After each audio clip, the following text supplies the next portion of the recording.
जय हिंद साथियों, स्वागत है आप सभी का सत्या एक्सीलेंट यूट्यूब चैनल पे। साथियों, आज की डेट है 13 दिसंबर और आज की डेट में जो छात्र गए थे एग्जाम देने, अपना यहाँ पर आंसर की मिला लीजिए किस तरह के क्वेश्चन परीक्षा में पूछे गए थे। जो छात्र नहीं गए थे एग्जाम देने वो लोग देख लीजिएगा। तो चलिए क्वेश्चन स्टार्ट करते हैं। ये question ITS second year exam जो छात्र देने गए थे उनके लिए, और जो छात्र एग्जाम देने नहीं गए थे अगली डेट को उनकी एग्जाम होने वाली, वो लोग भी इस वीडियो को देख लीजिएगा।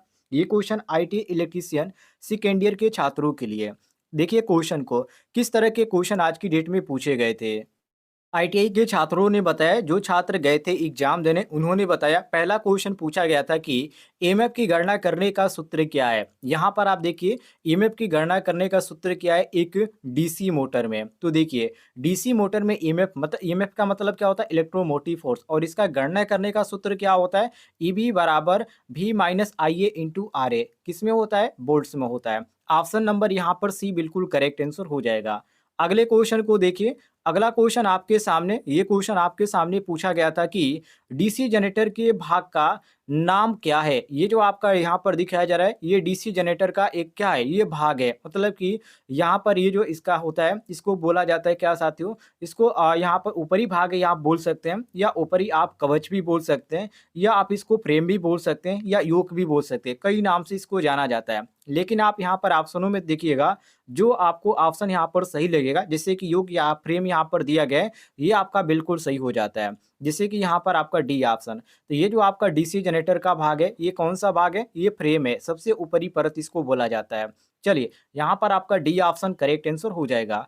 आगे देखिए अगले क्वेश्चन को। अगला क्वेश्चन आपके सामने है साथियों, जिसमें पूछा जा रहा है कि जनरेटर में ब्रश बनाने के लिए किस सामग्री का उपयोग किया जाता है। जनरेटर में ब्रश बनाने के लिए साथियों जिस सामग्री का उपयोग किया जाता है वो आपका कार्बन होता है और आपका ग्रेफाइट होता है। दो चीजों से मिलकर जो बनता है वो ब्रश बनता है। तो ऑप्शन नंबर यहाँ पर हमारा जो दिया गया है बी ऑप्शन बिल्कुल करेक्ट आंसर हो जाता है, मिला लीजिएगा। आगे बढ़ते हैं साथियों अगले क्वेश्चन पे।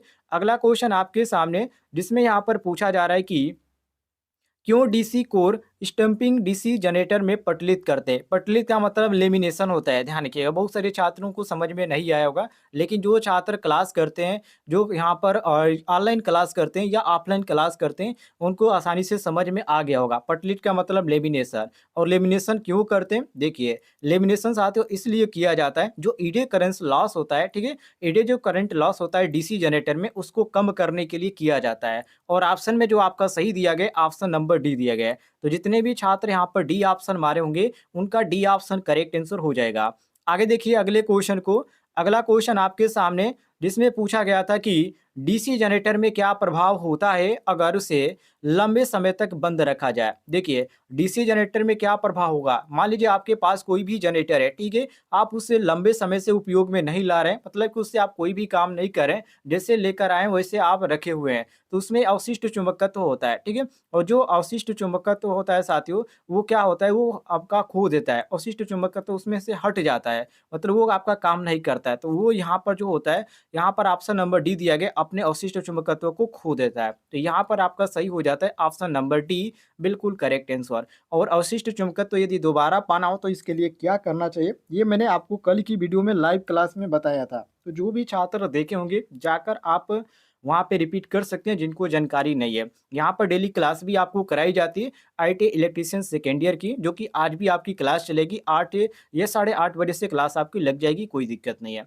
चलिए अगले क्वेश्चन को देखिए, जिसमें कहा जा रहा है कि शॉर्ट और ओपन सर्किट के लिए आर्मेचर वाइंडिंग का परीक्षण करने के लिए किस उपकरण का उपयोग किया जाता है। ए ऑप्शन टोंग परीक्षक का, बी ऑप्शन दिया गया आंतरिक ग्राउलर का, सी ऑप्शन दिया गया बाहरी ग्राउलर का, और डी ऑप्शन यहाँ पर दिया गया है, डी ऑप्शन दिया गया है डिजिटल मल्टीमीटर का। तो इसमें आपका सही होता है साथियों ऑप्शन नंबर सी बाहरी ग्राउलर का। देखिए ये क्वेश्चन मैं कई बार आपको बता चुका हूँ, ये क्वेश्चन आपका बार बार एग्जाम में रिपीट हो रहा है। कल भी मैंने आपको ये क्वेश्चन बताया था, मुझे याद है। यहाँ पर आपका सी ऑप्शन सही हो जाएगा। आगे देखिए अगले क्वेश्चन को, जिसमें साथियों अगला क्वेश्चन यहाँ पर पूछा गया था कि गति नियंत्रण का कौन सा तरीका डीसी श्रेणी मोटर में रेटेड गति के नीचे गति देता है। ए ऑप्शन फील्ड डायोटर विधि, बी ऑप्शन टेप्ड क्षेत्र विधि, सी ऑप्शन वोल्टेज नियंत्रण विधि, और डी ऑप्शन है आर्मेचर डायोटर विधि। तो साथियों यहाँ पर आपका जो सही होता है क्वेश्चन के अनुसार हमारा ऑप्शन नंबर जो सही होता है डी बिल्कुल करेक्ट होता है, जो कि आर्मेचर डायरेक्टर विधि। ये भी क्वेश्चन आपका कई बार रिपीट हुआ है। आगे देखिए अगले क्वेश्चन को।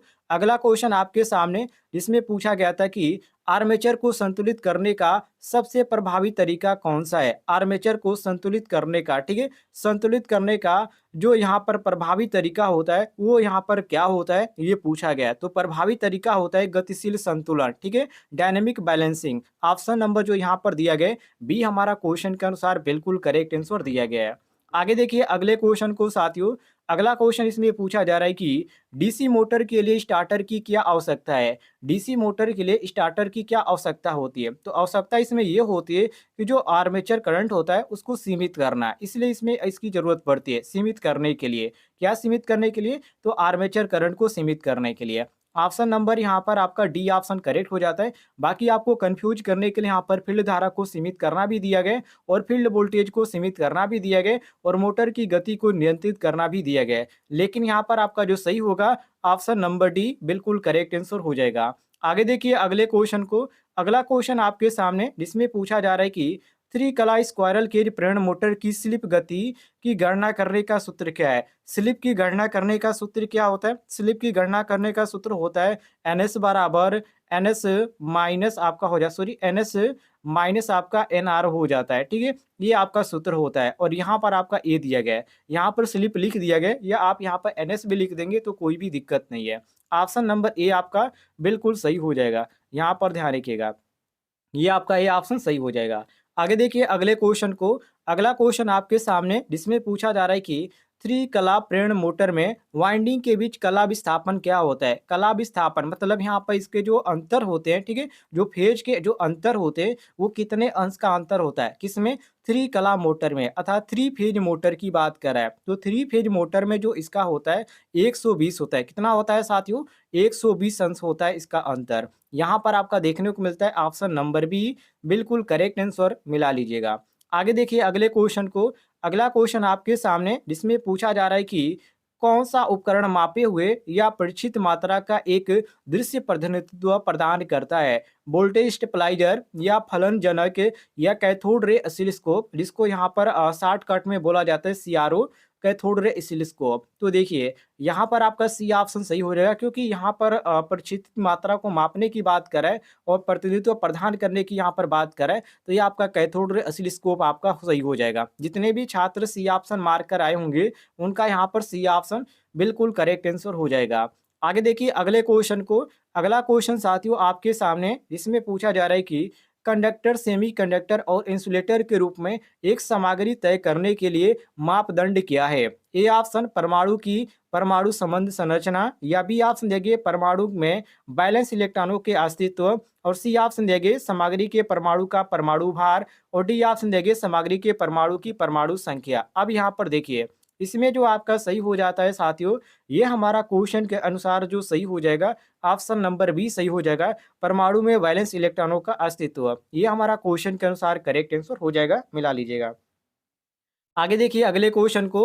अगला क्वेश्चन आपके सामने जिसमें पूछा जा रहा है कि एन चैनल जेएफईटी का गेट टर्मिनल कैसे अभिन्नत है? वेरी वेरी इंपॉर्टेंट क्वेश्चन है। ए ऑप्शन गेट स्पष्ट अभिन्नत है, बी ऑप्शन गेट्स अग्र अभिनत है, सी ऑप्शन गेट ड्रेन के साथ अग्र अभिनत है, और डी ऑप्शन गेट्स सोर्स के साथ फर्स्ट अभिनत है। तो साथियों यहाँ पर आपका डी ऑप्शन बिल्कुल सही हो जाता है, गेट्स सोर्स के साथ फर्स्ट अभिनत है। डी ऑप्शन हमारा क्वेश्चन के अनुसार बिल्कुल करेक्ट आंसर हो जाएगा, मिला लीजिएगा।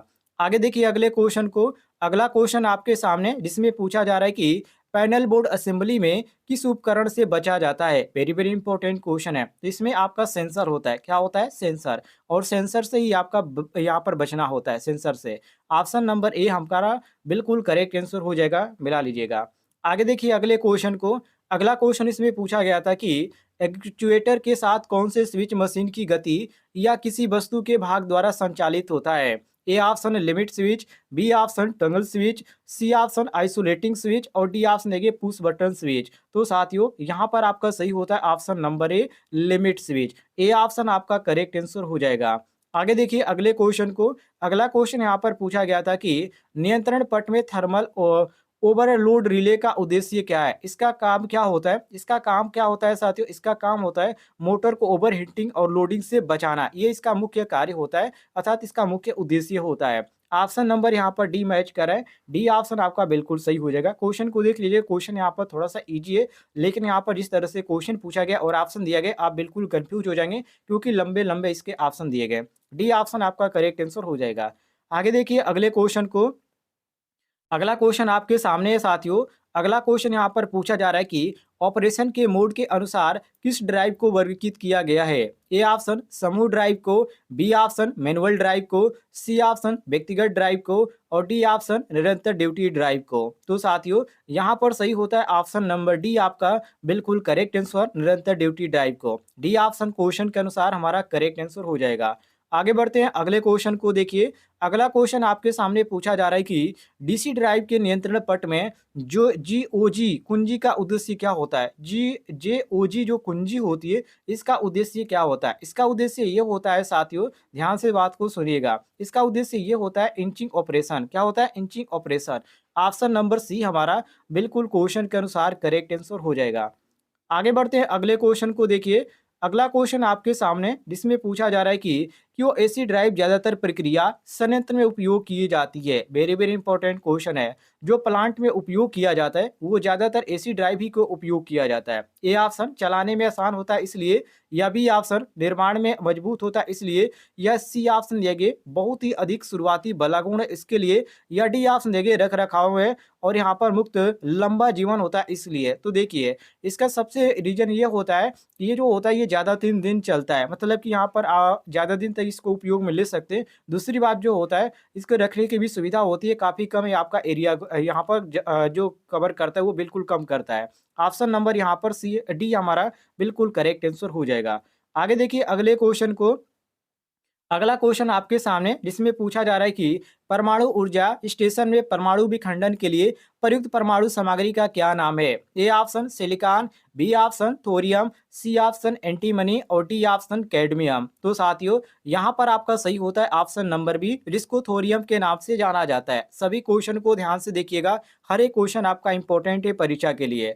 आगे बढ़ते हैं अगले क्वेश्चन को देखिए, जिसमें पूछा जा रहा है कि जोरीय शक्ति स्टेशन में बैराज का उद्देश्य क्या है? बैराज का बहुत सारे लोग यहाँ पर नाम ही नहीं जानते होंगे, आप ध्यान से देख लीजिएगा। जो बैराज होता है इसका उद्देश्य क्या होता है? किसमें पूछ रहा है? तो जोरीय शक्ति स्टेशन में यहाँ पर पूछ रहा है। वेरी वेरी इंपॉर्टेंट क्वेश्चन है ये आपका पावर, यहाँ पर पावर डिस्ट्रीब्यूशन चैप्टर से आपका ये क्वेश्चन आपका लिया गया है। यहाँ पर आपका जो सही होता है ऑप्शन नंबर सी सही हो जाता है।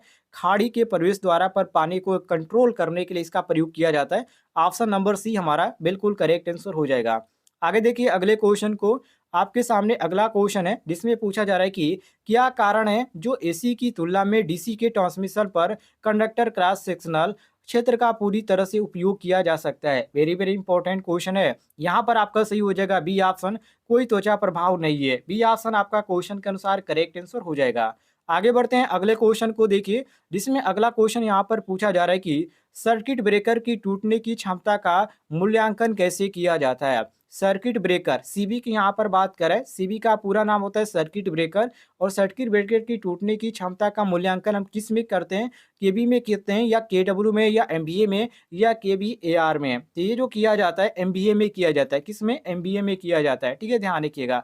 तो यहाँ पर आपका सी ऑप्शन करेक्ट आंसर हो जाएगा। यदि आपको किसी भी क्वेश्चन में किसी प्रकार का डाउट है तो कमेंट बॉक्स में पूछ लीजिएगा, आपको जानकारी मिल जाएगी।